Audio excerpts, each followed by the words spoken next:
Welcome everybody to Live Doctors. I'm Dr. Andrew David Schiller, and I'm here with Dr. Derek LeRoith. Dr. LeRoith has invited us into his home to film this sequence. He's a professor of endocrinology and diabetes and the chairman of endocrinology and diabetes at Mount Sinai Hospital in New York City. He's published hundreds and hundreds of research articles, book chapters, and edited many books. He's done some incredible groundbreaking research in the relationship between diabetes and cancer. He's going to speak with us today about type 1 diabetes, type 2 diabetes, obesity, and some of the things that we're seeing on the horizon about diabetes, obesity, and what can be done about it. Thank you very much for being with us, Doctor. Thank you. So maybe start by telling our audience a little bit about you and what got you into doing this work you do, and if there have been particular influences or role models along the way. So I was in medical school in South Africa where one of my professors influenced me because he explained to me how interesting endocrinology was. It was a lead in the field in terms of discovery. A lot of Nobel Prizes were actually given for work in endocrinology. And after my medical school training, he suggested that I do research with him, and I did a PhD. And that led me to continue research for the rest of my career. The other person that I was involved in, I went to work at the National Institutes of Health in Bethesda, Maryland, with a Professor Jesse Ross, who was then and now world famous in the field of diabetes. And he furthered my understanding of how to do basic research. And that's where it took off into the fields that I'm working in. Very nice. Okay. So as some people may or may not know, diabetes is really two different diseases. There's diabetes type 1 and diabetes type 2. So why don't we start with diabetes type 1? And if you could tell our viewers a bit about what is it, what causes it, and who is at risk for that? So type 1 diabetes in most countries accounts for about 10% of the diabetes that we look after. Generally speaking, they start at a younger age, and so we used to call it juvenile onset diabetes. We now call it type 1. And the reason is while the majority of it starts in young age, children, adolescents, etc., it can, of course, suddenly appear at any age later in life. What happens is the pancreas, which makes insulin, which responds to glucose, metabolism, etc., acts as a foreign protein, a foreign body. And so the body recognizes it as foreign and develops antibodies which then destroy the beta cell, which makes the insulin and secretes the insulin. So after a period, this destruction leads to the individual lacking insulin totally. And until 2021, when insulin was discovered and produced, unfortunately, type 1 diabetics did not survive. Once insulin was discovered and was created, and many companies made insulin, we were able to then inject insulin into these individuals, and they could then survive rather than succumb to the disease. It's prevalent, as I said, in young people. If you follow them over many years, if they're not well controlled or they have some other reasons, they can develop complications. Eye disease, kidney disease, nerve disease, and these are usually very bothersome. The type 1 diabetes can in fact lead to what we call end-stage renal disease. They go into dialysis and they will need a kidney transplant. And so that's the basis of type 1 diabetes. It's treated by insulin. That's the only way you can treat it today. There are many areas of research that are now trying to replace the beta cell of the pancreas or replace the pancreas to allow the individual to secrete their own insulin and not have to rely on injections. We haven't quite reached that yet. On the other hand, we have many new insulins that are available that make it so much easier for the type 1 patients to treat their disease. Interesting. They now inject the insulin with pens. They can walk with a pen in the pocket. When they go to lunch, they take the pen out, inject the insulin, and have their lunch, which makes it convenient as well. Sure. So it sounds like what you're saying is that over the years, science has developed better ways of treating type 1 diabetes, so it's more convenient for them to have good control of their blood sugar. Right. So just stepping back a bit, how does a person know that they might have type 1 diabetes, and how do we diagnose that and know that about a person? So generally speaking, type 1 diabetes is associated with a loss of weight, a loss of tissue. So a young individual who's losing weight, and because of the high blood sugar which goes into the urine, basically they pass a lot of urine at night during the day. That's one of their major symptoms, getting up at night to pass urine, being very thirsty, and losing weight. That's usually a very clear-cut sign that they have type 1 diabetes. Right. And then, of course, the most important thing to do is to measure their blood sugar. And when we find it's elevated, we have the diagnosis. So that's very clear. So what you're saying, it's a triad of symptoms that generally a young person, or it could even be an older person, who has weight loss, a lot of thirst, and urinating a lot, they should be checked for their blood sugar. Absolutely. And if it's elevated, then they might have type 1 diabetes. Now, Dr. LeRoith, you had mentioned the improvements in care, that we haven't really found the holy grail of getting the pancreas to secrete more insulin, but we have learned how to treat it with better forms of insulin and more efficient delivery through insulin pens. So someone who has diabetes now, what can they expect in terms of, if they do manage to manage it properly and keep their blood sugar under control, do they tend to get the horrible complications? Can they avoid them? What's the impact for someone who really does do the right things to take care of it? So the research is not just allowed for companies to make these specialized insulins. There's also a lot of research in terms of measuring the sugars, because up until now everybody had to prick their finger, and that was much more painful than the small needle injection. There are now systems where you can have continuous blood glucose monitoring with devices, and there are companies that have developed these. They're working very well, small devices, so that they can both monitor their sugars, inject the insulin, and keep their blood sugars as fairly normal as possible. If they do that, there's very good evidence that we can reduce the complications. And so it's critical that they accept the disease, monitor their sugars, treat with the various insulins we can give to them, and prevent the complications. Fascinating. So in other words, they've developed sensors that are constantly in the person's bloodstream that measure the blood sugar.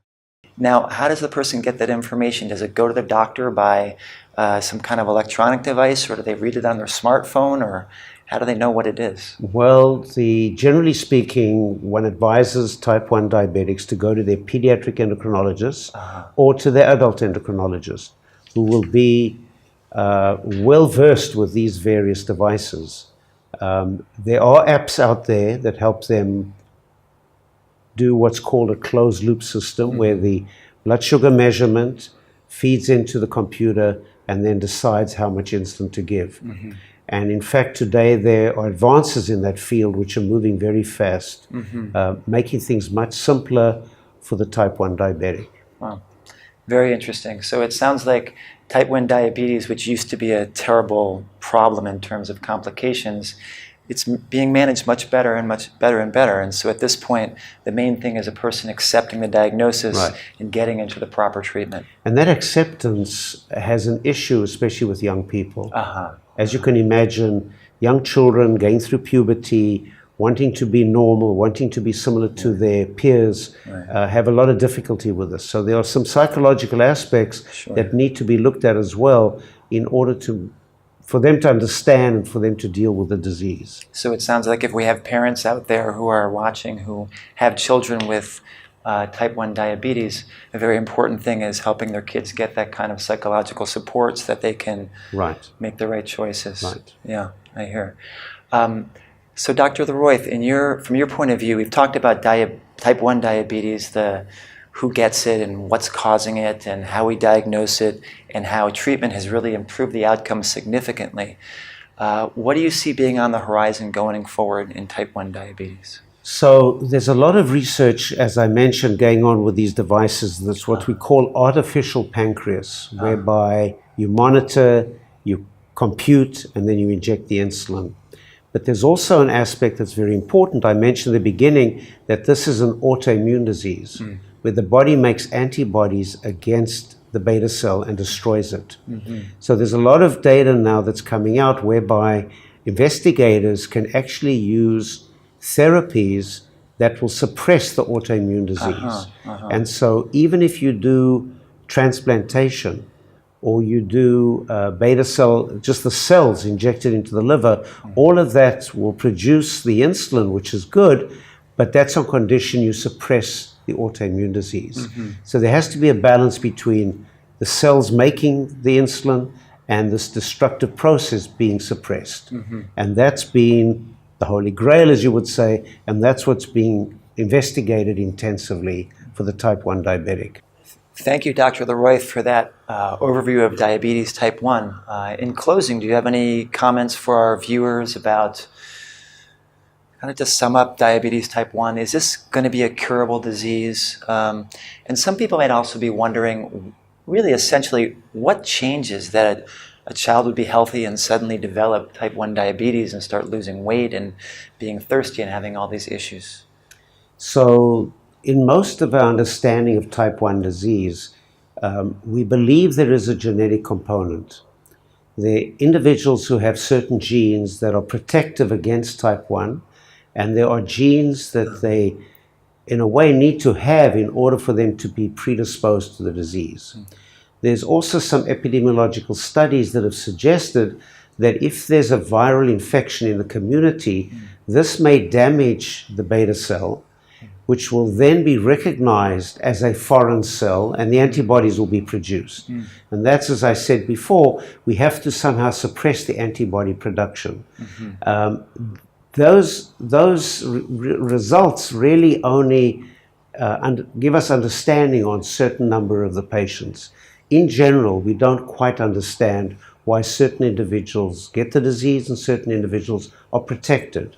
But there seems to be a genetic component. We should also mention that there's hope for most of our patients, even though the cure for the disease is going to take some time. As I said, there are studies where immunosuppressive components are used. There are studies where they've transplanted cells from the beta cell into the liver, and patients have reduced their amount of insulin they require. These are not cures, but these are still studies that are ongoing. Right. While there's no cure yet for type 1 diabetes, as I mentioned, there's a lot of device insulin injection and management of patients to really help them live with the disease and prevent the complications. So we're here with Dr. Derek LeRoith from Mount Sinai Hospital in New York City, and we're talking about diabetes. We've had a nice discussion of diabetes type 1, and now we're going to get into diabetes type 2. Maybe you could start, Dr. LeRoith, by describing the differences between diabetes type 1 and diabetes type 2. So diabetes type 1, as we mentioned, is when you lose the insulin secretion from the beta cell, from the pancreas, and you are dependent totally on insulin. In type 2 diabetes, which is a much more common disease, and I'll describe the genetics involved, it's very strongly familial and very strongly genetic. There's a strong component, different from type 1. There's also the aspect of obesity. And with the obesity epidemic that's happening worldwide, there's a movement and an epidemic of type 2 diabetes. So there's a tremendous increase in both obesity and type 2 diabetes, and the two are related. In obesity and type 2 diabetes, with the overweight, tissues like the muscle, the liver, the fat cell don't respond to insulin. We call that insulin resistance. What happens then is the beta cell of the pancreas attempts to overcome that by making more insulin. So whereas in type 1 you have this deficiency in insulin, in type 2 at the beginning of the disease, and when they're obese and then become diabetic, you have more insulin production. And that increase in insulin production and levels in the bloodstream actually may cause some of the problems. Much later in the disease, we often see that the insulin production and secretion decreases, but that's very late in the disease. So as you can see, the obesity is driving the diabetic epidemic. So it's very interesting. So what you're expressing is that the real issue in type 2 diabetes is resistance to insulin, and that obesity and resistance to insulin are very much connected to each other. Yes. But one also has to understand that if you're obese, you're going to have insulin resistance with more insulin production. To become a type 2 diabetic, that insulin excess starts to fail. So the beta cell is also predisposed to a degree of failure. Not a total failure at the beginning like in type 1, but a partial failure. And it's not so much that it cannot produce the insulin, it doesn't produce it at the right time. And so you have all these issues leading to the high blood sugar in type 2. Very interesting. So, Dr. LeRoith, we've talked about the basis of type 2 diabetes, how it's insulin resistance, obesity, metabolic problem. Who's predisposed to that? You mentioned there are genetic components to it. Are there other aspects that make someone more likely to get type 2 diabetes? If you look at the family history, and you look at the grandparents, the parents, the uncles and aunts, and the siblings, you'll find that in many of these families, there's much more diabetes than in other families that don't have diabetes. So there's definitely a genetic component. We've also found, researchers have found, that there are about 70 or 80 genes that are abnormal that could play a role in developing diabetes. But each of them has a very small effect. And so we don't really know which gene or genes are really driving this diabetic epidemic, but we know that there are some genes that are in fact abnormal. And I presume, and we presume, that if you have 20 of these minor gene defects, that could give you this component of diabetes. So it's a cumulative effect of multiple gene changes. Right. And are we able to know from besides looking at family history, are there any age groups or ethnic groups or environmental issues that might predispose someone to diabetes? Well, we know that there's certain ethnic groups. For example, in America, the Pima Indians in the southwest of the country are very prone to obesity and very prone to diabetes. So there are, and also in some of the islands in the Pacific, where the degree of diabetes is much worse than other communities. In our area in New York, for example, we have on the Upper East Side and West Side, we have Spanish Harlem and African American Harlem. And if you compare the level of obesity and diabetes compared to Manhattan below that level, where Caucasians are eating well, are exercising, their lifestyle is better, the African American Spanish Harlem individuals have 10-fold obesity and probably 5-fold diabetes. So we can find communities where they're much more prone to diabetes and obesity, and those communities where it's less common. Fascinating, Dr. LeRoith. So what you're saying is that there are certain social, economic, geographic groups that get diabetes more than other groups, and you were describing a lot of genetic influences, but also that there's a significant lifestyle influence of who gets diabetes. Could you speak a bit more about the lifestyle factors that might contribute to that? So we always consider type 2 diabetes as being two etiologies. One is genetic and one is environment. You need to be predisposed genetically, but you then need to have the influence of the environment. The best example, which I mentioned, are the Pima Indians, who have 100% obesity. On the other hand, they only have 50% type 2 diabetes, suggesting that those that have the genetic predisposition and then develop the obesity are likely to become diabetic. And we have shown, people have shown that over 100 years, they've gone from farmers to eating a Western American diet, and so obesity has gone from 5% to 100%, but only 50% become diabetic. So it is a twofold disease. It's genetic and environment. And the environment in generally we discuss is lifestyle change. The types of foods, the obesity that's developing, the lack of exercise, this has led to this increase in obesity, which is driving the type 2 diabetic epidemic. And simple examples, especially childhood obesity, is a major problem because that leads to adult obesity. And all of the changes that occur during childhood remain in the adulthood. Very hard to re-educate in the adulthood if the child has already become prone to eating certain foods and not exercising. And in New York City, where we have an ongoing battle, one of the problems is physical exercise is not part of the school curriculum.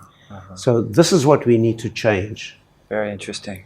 So it sounds like what you're saying is that the genetics we can't change, the environmental stuff, the exercise, the diet, are things that can be very hard to change, especially if there's ingrained habits, but there's potential there, and there's things that we could potentially work on. That's correct. So that's encouraging.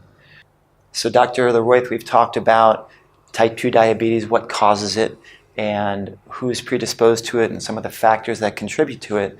Tell us a bit about the diagnosis, and also the symptoms. Like if someone suspects they might have diabetes, if they have a family history of it, if they're concerned, what should they be looking out for in their symptoms, and what would be the process of actually getting the diagnosis? How do they do that? That's an excellent question because it's quite complicated. One of the issues we have is that type 2 diabetes can be silent for many years. And so when you have obese individuals and they develop type 2 diabetes, they may have no symptoms for 5, sometimes 10 years. And sometimes the first indication that they have diabetes is that they come to hospital with a heart attack, or they have neuropathy, their nerves give them problems. And so one of the ideas for the physicians and for the patients is if you have a strong family history of diabetes, you should be screened often. And the physician should screen you for diabetes. There's a second problem, is that what's commonly used is a fasting blood sugar. Where you come see the physician, you come to the office, and they take your blood in the fasting state. And this has become tradition over 25 years. Unfortunately, this is not that helpful because often the first thing to go wrong is the blood sugar after the meal. So your fasting sugar is what's happening overnight. When you have breakfast, it then depends on your insulin whether you can keep your blood sugar normal. And as I said, the insulin problem is what first shows up. And so if we could get patients and physicians to check their fasting glucose, that's good, but do another glucose after the meal. Because then we detect their type 2 diabetes much earlier, and they wouldn't have a 5-year history of where they're being told by the physician your blood sugar is normal. So that's one test that they could do. There's another test which measures blood glucose over 3 months. It's called Hemoglobin A1c. And this will tell you if your blood sugar's been up over the period of 3 months. They're now normative data, and if individuals have their hemoglobin A1c a little elevated, we call that pre-diabetes. We say that's, with time, they're going to develop diabetes. On the other hand, if it's elevated above the normal range, then of course they have diabetes. So those are patients who don't have symptoms. Then there are the individuals who I said come with a complication because they've had early diabetes for 10 years without knowing about it. And then of course type 2 diabetics can also develop the symptoms of thirst and excessive urination. They don't usually show a loss of weight because they're the obese type 2 phenotype. Very interesting. So it sounds like what you're saying is that diagnosing type 2 diabetes depends on the right blood test at the right time. And you mentioned that the standard for many years was to do this fasting blood sugar, but we're finding that's not really the most sensitive test, that it's more sensitive to test the blood sugar after the meal, because that's when we'd see that insulin resistance making the person unable to control their insulin levels. Correct. Very interesting. And there's another aspect that a lot of patients have high blood pressure, have high lipid abnormalities, such as triglycerides and the HDL cholesterol. These abnormalities give us a clue that the individual has what we call the metabolic syndrome. Right. And that happens before you develop diabetes. So individuals with hypertension or abnormal lipids and a family history of diabetes, those individuals physicians should be more careful about screening them at any age, because type 2 diabetes can start in childhood and it can start in adulthood. Very interesting. So you mentioned this other blood test, which was the hemoglobin, the glycosylated hemoglobin, right. Hemoglobin A1c. Is that considered really a screening test? So if someone's concerned, if they have an uncle and a parent and a grandfather who had diabetes, if they get that test and it's normal, they're okay? Or how do they think about that? It's actually more convenient than doing the blood sugars that I mentioned. Sure. Because it gives you an indication of how your blood sugar has been over 3 months. Right. And we now have normative data, both the American Diabetes Association, European Association for Diabetes, now have normative data that you can say this individual does not have diabetes, or this individual is prone to diabetes in the near future, or this individual has diabetes if it's above a certain level. Very interesting. Thank you, Dr. LeRoith, about this discussion of how to diagnose type 2 diabetes. What would you tell our home viewers about the importance of actually finding the disease early versus finding it late? Is there a difference in outcome? If someone's sitting there at home and they think they might have diabetes, what should really motivate them to go to the doctor and get a blood test and get it checked out and deal with all of this stuff? It's very clear today, and has been for a long time, that type 2 diabetes leads to complications. The initial complications with type 1 are more the eyes, kidney, etc. With type 2 disease, it's much more the large vessel, which means stroke and heart attacks. Eventually, both can overlap, and type 1s can develop the large vessel, and type 2s also develop the small vessel. But if you're interested in preventing yourself having a stroke or a heart attack because you have type 2 diabetes, A, the diagnosis is important, and B, the treatment's important. It's clearly shown that we can prevent them or reduce their impact if we treat the patient adequately. We've learned about screening. That brings us to treatment, because that's part of the picture here. So what can someone expect if they are diagnosed with diabetes? How do we treat it now? And how successful are we at controlling it? And yeah, let's start with that. Okay. So again, in type 2, we look towards the medications that we have, and we also look towards the lifestyle. Because if you treat patients with medications, but they don't conform to a certain lifestyle change, the poor lifestyle change could probably overcome the medications. So they have to conform to lifestyle changes. They have to eat certain foods, prevent their blood sugars from rising by not having simple sugars. Same with type 1s. On the other hand, we have medications that they can take by mouth for many years that can control their blood sugars quite well. And we now have almost 12 medications of different types that we can use individually. We can use them in combination. And so there's no excuse not to keep your blood sugar fairly normal. Eventually, as the body deteriorates, one moves towards injectables. And we're actually moving towards using the injectables earlier, together with the oral tablets. And we're able to keep the blood sugar fairly close to normal, particularly in a younger individual. When the individual gets much older, we have to be a bit more careful. Because one of the side effects in the much older patient is that they already have some large vessel disease, and we don't want to cause any complication just from the medications. But individuals who are newly diagnosed, and probably for the next 20 years, can have excellent control and delay the complications. That sounds very important. You mentioned that there's a lot of different oral medications, tablets that can help with blood sugar control, and then injectables. And when you say injectables, does that mean insulin, or are there other kinds of medicine that are injected to help control diabetes? Well, so recently insulin was the injectable that we had, which was very useful. But we now have a new group of injectables. They're called incretins, and they actually help you lose weight. They actually don't cause the hypoglycemia, which are two of the aspects that our diabetic patients are very nervous of, particularly with some tablets, but certainly with insulin. And we even have a way of now combining them. This incretin injectable with an insulin injectable. So things are advancing all the time, and improved medications are coming along all the time. So now you mentioned hypoglycemia, which, as most people know, means the blood sugar goes too low. So somebody who's being treated for diabetes with medicines to help the insulin work better could get hypoglycemic.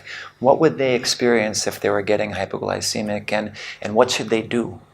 So if you become hypoglycemic, there are two aspects to it. First of all, there's a neurological aspect whereby you will start shaking, your pulse will go fast. It's called the sympathetic effect. And then, of course, if it goes too low, you'll start feeling lightheaded and dizzy. And all of these together would make you suspicious that you are dropping your blood sugar. Just by eating, imbibing sugar, you can overcome that. If it becomes severe, especially in type 1s, we often ask the type 1s to carry an injection of glucagon, which opposes the action of insulin. And that's an emergency response which will allow them to overcome the hypoglycemia. There are experiments ongoing at the moment with devices that give both insulin but have the glucagon available depending on if the blood sugar's falling too fast. And that's being experimented on by many individuals in type 1 patients. I see. Type 2 patients, the hypoglycemia is not usually as severe, but if it happens, they need to take in some form of sugar. A lot of diabetics walk with sweets in their pockets to do that. We hope that they only use the sweets when they need it, and they don't take it when they want it. Right. So you've spoken about all of the advances over the years and the different options we have medication-wise to help control blood sugar in type 2 diabetes. And you've spoken a bit about dietary issues, the things that people shouldn't be eating. Are there things that a person should be eating in terms of their lifestyle? And if that's one question about lifestyle, and the other one is exercise. So what would you want our listeners and watchers to know about that? So both in type 1 and type 2, eating simple sugars leads to a rise in your blood sugar. And both types of patients will develop that, and they should avoid that. And they should go to nutritionists who will help them determine what their best form of diet is, because again, there's an ethnic element. Some people have certain foods that they like, and the nutritionist can decide what's the best form of food in their habits that they like to eat. Avoiding simple sugars for sure. The type 2 patient has to lose weight. So less calories, no matter what form of the calorie is, will help you lose weight, will make your blood sugar more normal, and in fact, you'll need to take less of the medications if you lose weight.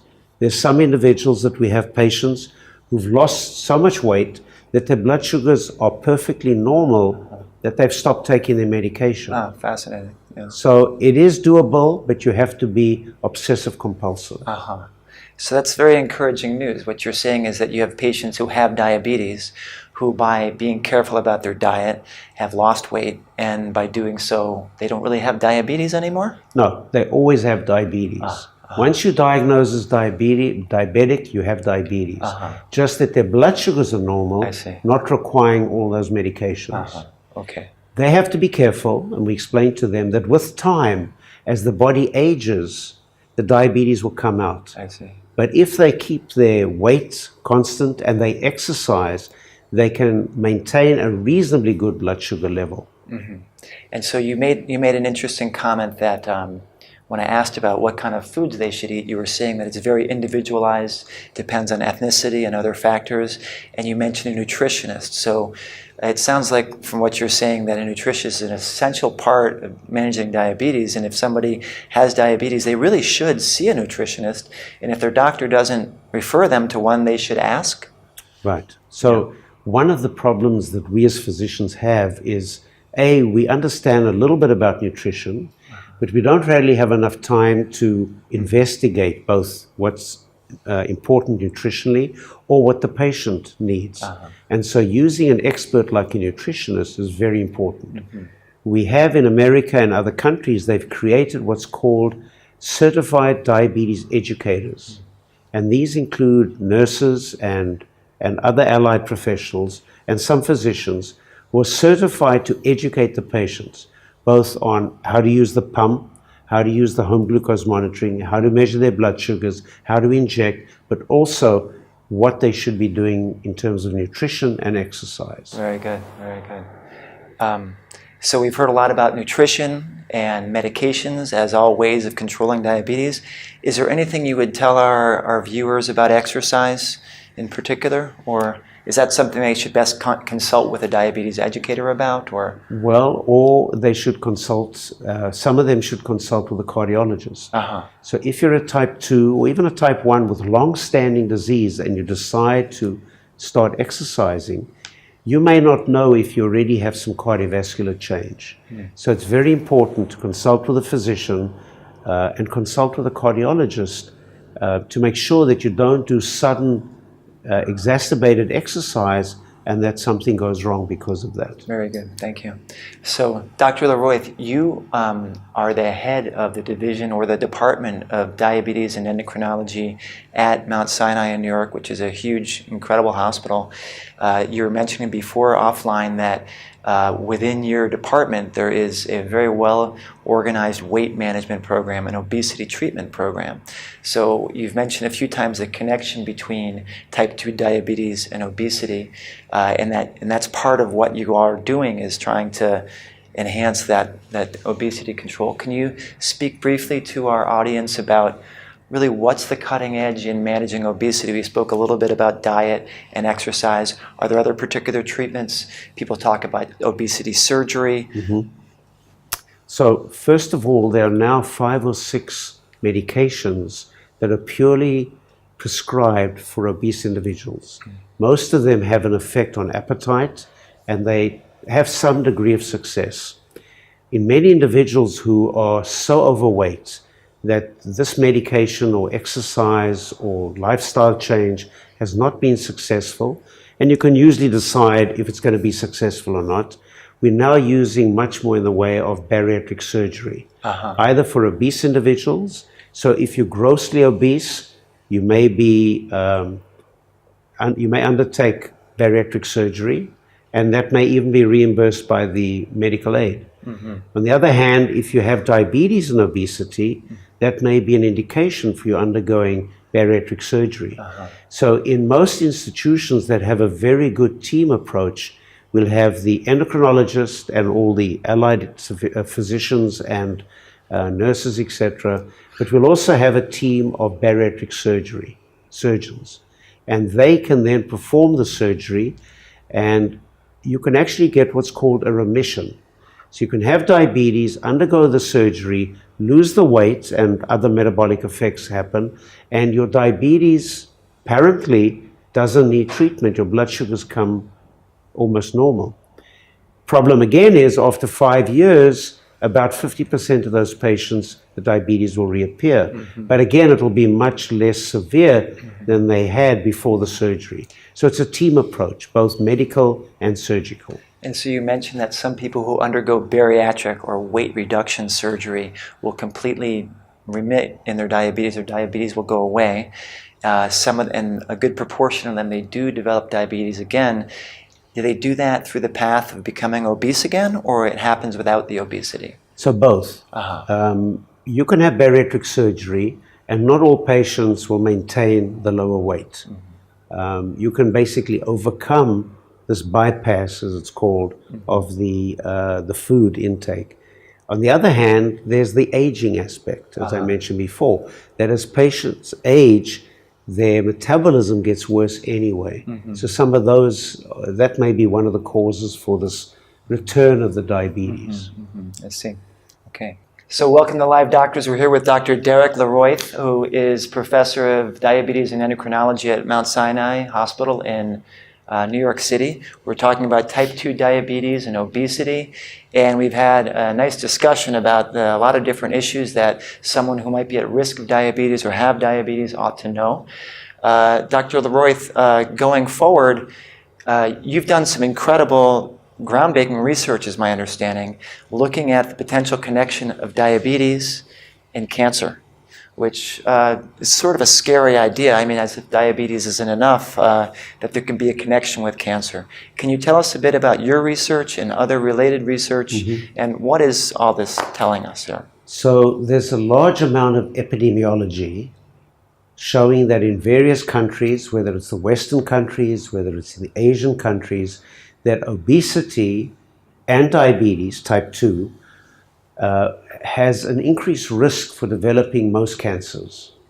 Furthermore, there's an increased mortality. In other words, the outcomes from, if you have diabetes or obesity and you develop cancer, you're more likely to have a poor outcome from the cancer. And this has been shown in many different studies, and the real question is, why should obesity and or diabetes affect cancer risk or cancer outcomes?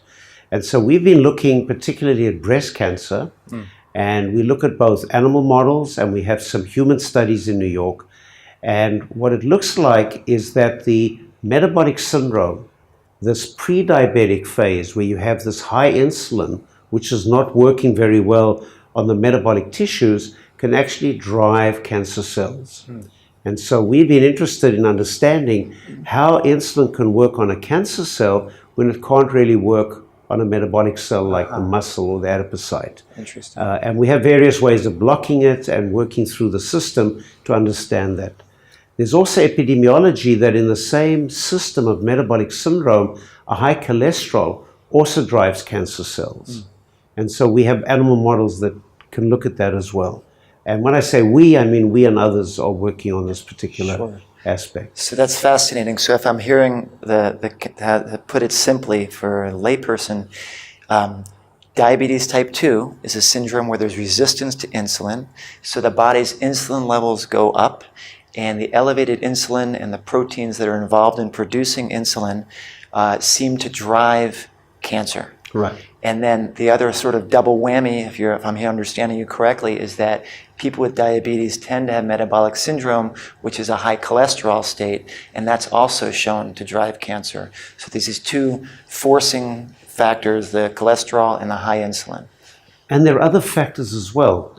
We don't believe that the cholesterol or the insulin in the obese or type 2 patient are the only driving forces. They seem to be the major forces. Remember that in these diseases, there's also an inflammatory component.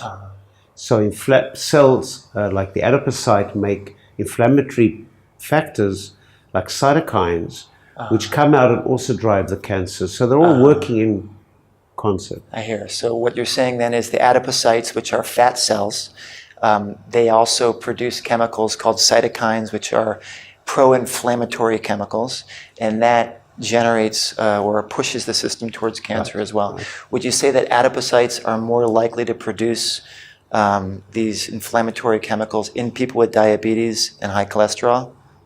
Yes. So remember, these are obese individuals with or without type 2 diabetes, and the adipocyte seems to also be abnormal in that situation. There's an inflammatory infiltrate certain cells like macrophages, and all of this together gives off these bad cytokines that can then affect the cancer growth. Interesting. So it sounds like we're in the early stages of understanding some of these relationships and these things that cause more cancer in people who are obese with diabetes. Is there more to say about treatment and prognosis based on this information, or are we really looking at kind of an early field of understanding, and what's really the take-home message for our viewers? Well, it's interesting that in the epidemiology, it's been shown that individuals taking a statin, which is a treatment for high cholesterol levels, their cancer outcome is improved. By reducing the cholesterol, or the statin may have another effect, they actually may improve their outcome. So many of us are very impressed by this effect, that we almost insist that patients, if they have a high cholesterol, they should be taking a statin. We've also been looking at breast cancer, and there are two major types. There's the hormone dependent and there's the hormone independent, so-called triple negative. And we've been finding some specific proteins on the surface of the cell that could be driving the triple negative breast cancer, which normally don't have any therapeutic possibilities. And we're trying to develop a treatment against this protein, which may add to the therapy for triple negative breast cancer. Fascinating. So it sounds like one of the take-home messages from all of this could be that people who have diabetes and obesity and high cholesterol are also at risk for cancer.